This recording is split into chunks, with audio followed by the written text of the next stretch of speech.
Some of the best emails I ever get are the ones that come from David Bruce, because every now and then they contain a file that has a composition I wrote played by some total badass, and today it's Sequoia playing all of our piano solo compositions.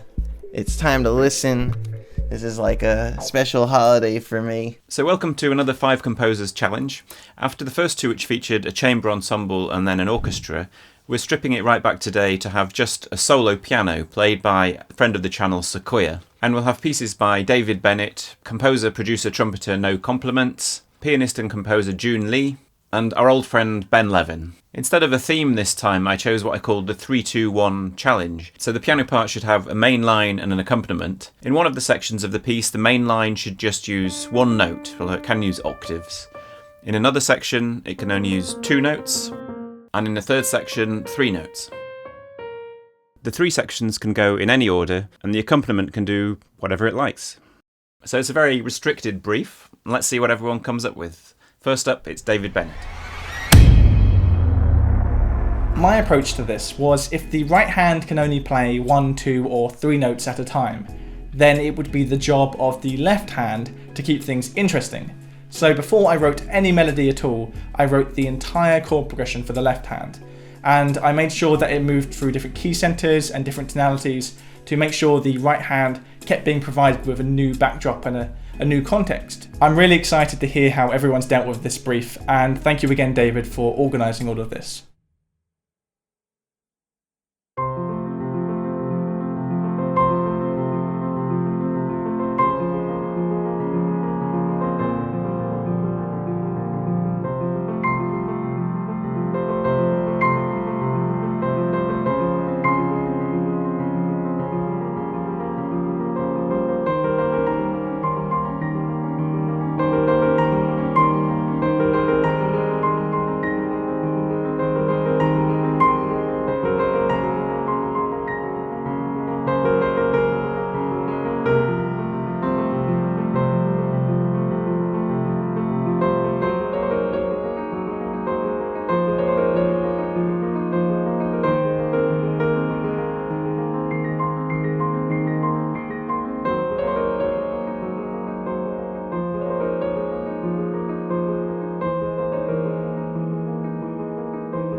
Alright, it's reaction time. I'm really excited to hear what everyone came up with. So I know David is a pianist himself, so it'll be interesting to see how he uses the piano. Sequoia playing David Bennett. Here we go.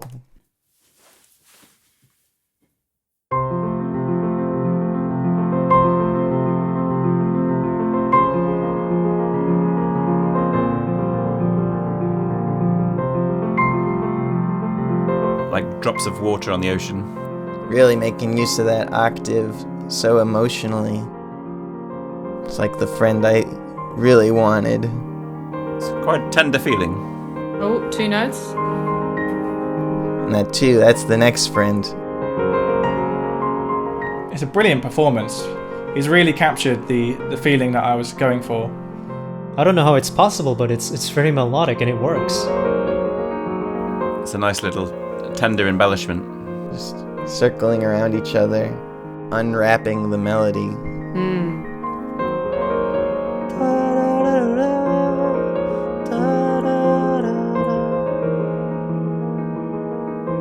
So classy. Wow. Yeah. Nice sus too. That's so nice to hear that performance of it. It's really weird. Yeah, wow.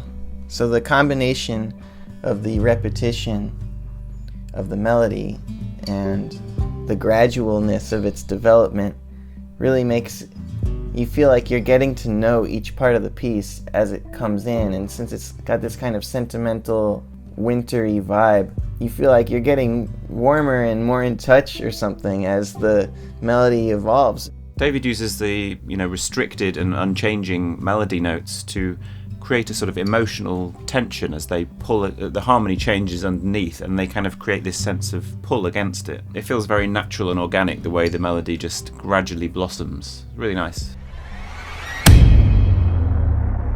Hey internet, my name's No Compliments. Thank you to David Bruce for having me in this video. I'm a big fan of the series, so this is a huge honor. Yeah, writing with so much restriction. That was a lot of fun. I had way too much fun doing this. So yeah, the first section, I wanted to write something quite cheeky because my initial instinct was to do the opposite, was to do quite something minimalist and more percussive, leaning more into like American style new music or minimalism. And yeah, so that day I didn't feel like following my instincts at all. Getting into the two-note motive, I wanted to be able to hear the piano player's internal dialogue, where you can hear them discover, oh wait, there's more than one note. So you can get the sense that the piano player is sort of dipping their foot in the water before they jump all the way in, and then go on this like little winding adventure through a couple of different keys, and then eventually landing in this kind of train on a track, molto perpetuo kind of idea with just 3 notes, and then I decided to be self-indulgent and to capo us back to the beginning. And then this little piece was born, Carnival of the Bruce. Why Carnival of the Bruce? Well, I showed this to my girlfriend, and she said it reminded her of a scene from Fantasia with the music of Camille Saint-Saëns from Carnival of the Animals. And so I guess she imagines David Bruce as a flamingo.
Let's listen to No Compliments.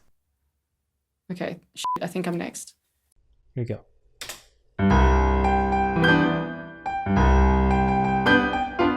I really like that bounce. Quite a poppy chord progression. It's got a really nice character to this, really sort of playful character.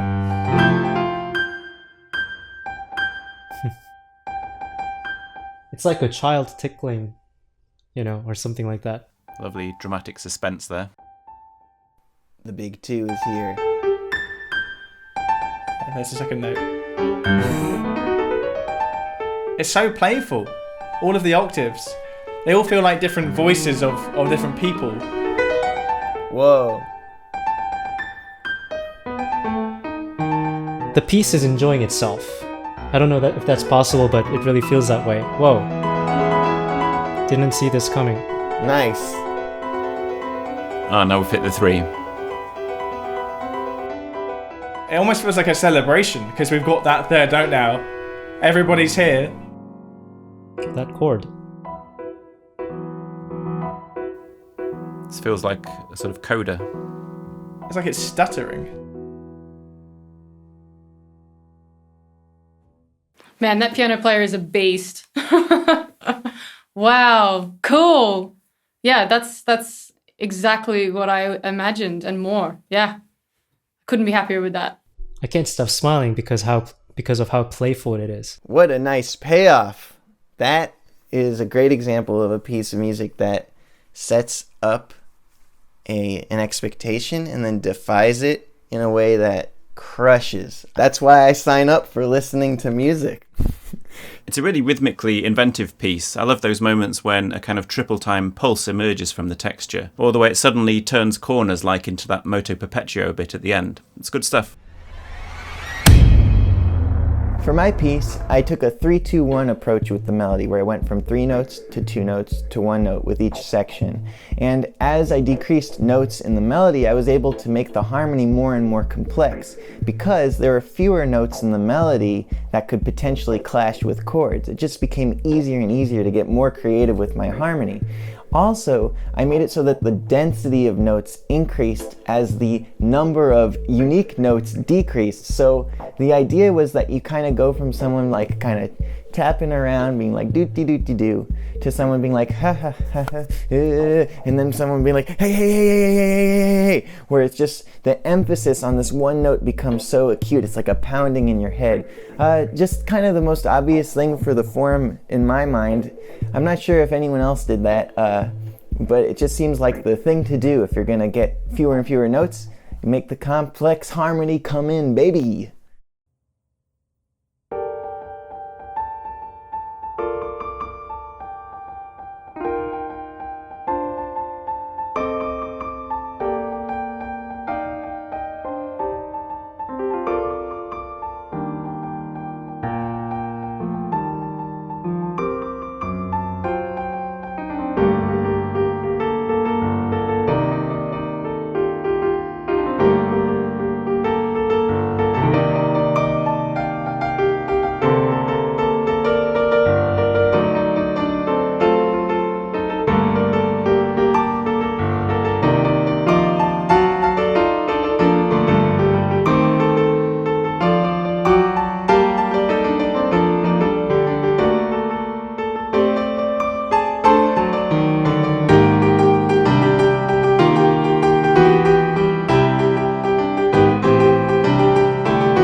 So the one thing I've learnt about Ben, both in his music and in his videos, is you should always expect the unexpected. So let's see what we're in for today. I'm excited to hear Ben's. Okay, here we go.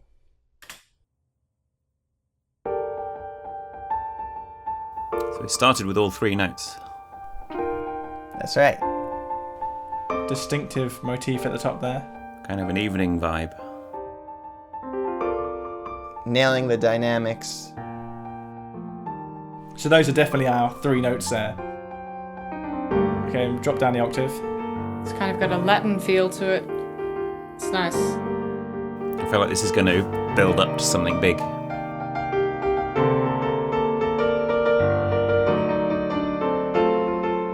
Sharp 9 chords. Ooh, the drama. That tension just keeps building. Like, almost without you noticing it, that tension is really starting to peak. Sort of going round and round, getting kind of almost stuck. Oh. Or, Yeah. or, Yeah. those left hand chords underneath that pedaling right hand. So energetic.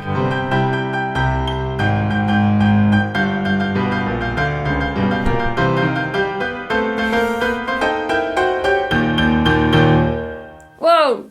Oh, that ending, that's amazing. For something that started so modestly, it just ends as loud as it could be. That's brilliant. So it sort of explodes off the end of the piano then. It's great. I like how the beginning motif loses its shape gradually and turns into the repeated G's with different chords underneath. And I like how it finished strong. Yeah, I really like that. Again, kind of classy, but so rhythmically like propulsive. It's funny when I actually hear it performed. For me, it sounds kind of like the ending is sort of like an absurd joke, which is fine. I think that if I were to go back and do this piece over, I probably would have made the ending a little bit crazier to really drive it home. Maybe I would have added a few more measures of just unison smashing things, but the form is like a carrot. It's got a really good dynamic arc the way it was performed, because you feel like, all right, there's the part of the carrot that goes in the ground, the part you eat, and it gets bigger and bigger until you get to that nasty green stuff that nobody wants to eat on the end of the carrot.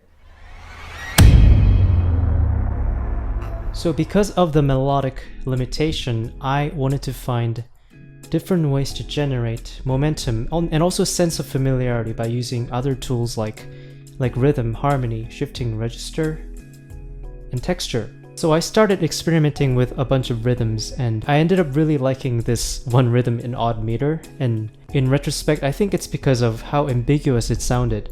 It was ambiguous enough to baffle me and make me ask questions like, how do I notate this and how do I even count this? But it wasn't like obtrusively vague, as if it's trying to baffle the listeners to guess what meter it's in. So after that, building on this rhythmic framework, I started experimenting with harmony with the same idea of subtle vagueness. I think one of the coolest things about the limitation David imposed is that since the number of notes in the melody is limited, it naturally frees up other voice parts. So for the final part of my piece, I wanted to bring the rhythmic energy level down for a over-harmonized chorale kind of style, because I love harmony. I guess that's it. Hope you enjoy.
So all three have had a similar trajectory, and then they kind of get more rich and more complex as they've gone on. Although Ben went in reverse order in terms of the melody notes. He went 3-2-1, where the others went 1-2-3. Let's see what June Lee does.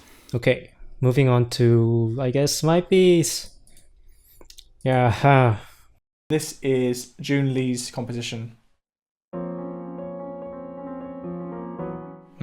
Nice rhythm. It's a lovely lilt. Yeah, gorgeous. Such nice harmony. Rocking back and two.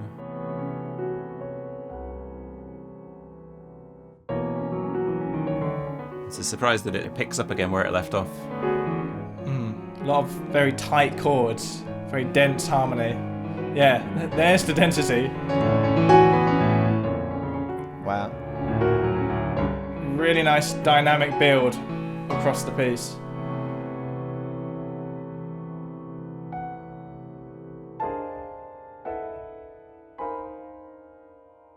This is a very June Lee harmony.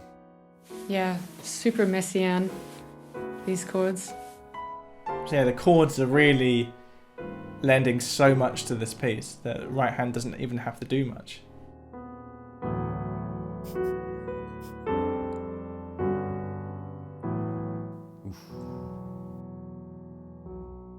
That had such an interesting dynamic range, just sort of starting with a medium, then right up to loud, and then right down to quiet.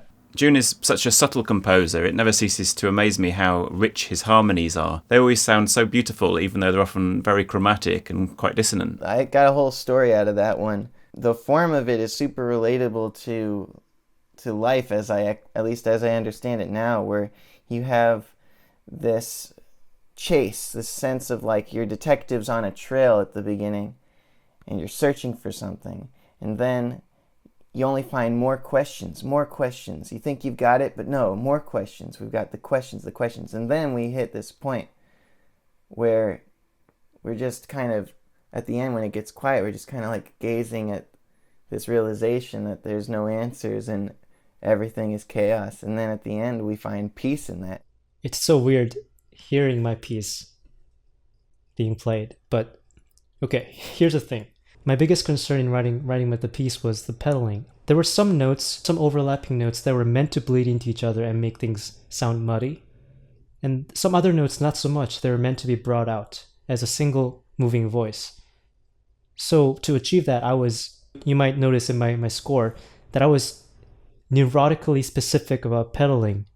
And I was worried maybe the notation was too much. Maybe it's like the too confusing of information. But after having listened to this, I'm so relieved, and I'm actually amazed by Sequoia's interpretation of the pedaling. Yeah, hats off to Sequoia. So I just called it Alternate. It's a bit of a throwaway title just because the hands do quite a lot of alternating one against the other. So I got the initial rhythmic idea with those high E's and E flats, and I just wanted to try to constantly keep it moving, so each time it repeats something changes and something is slightly different. And then also in the final section at the end, although I've got the 3 notes repeating in the right hand, I wanted to be constantly shifting the texture underneath it so that it's always going somewhere you didn't quite expect.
All right, so now we will listen to Daddy Doggy David Bruce. My God, my boss, my dad. My David, my dad, my son, David Bruce, who I've had a Chinese food dinner with, and I loved it, and David liked it. It was a bit spicy. Here we go. Mr. Bruce, Mr. Flamingo.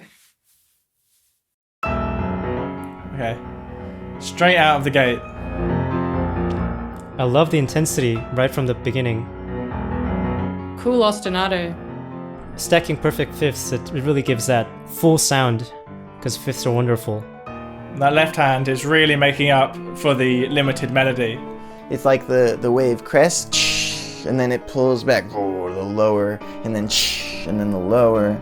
Such an amazing pianist. Okay, this is the one note section. A lot of tension building there.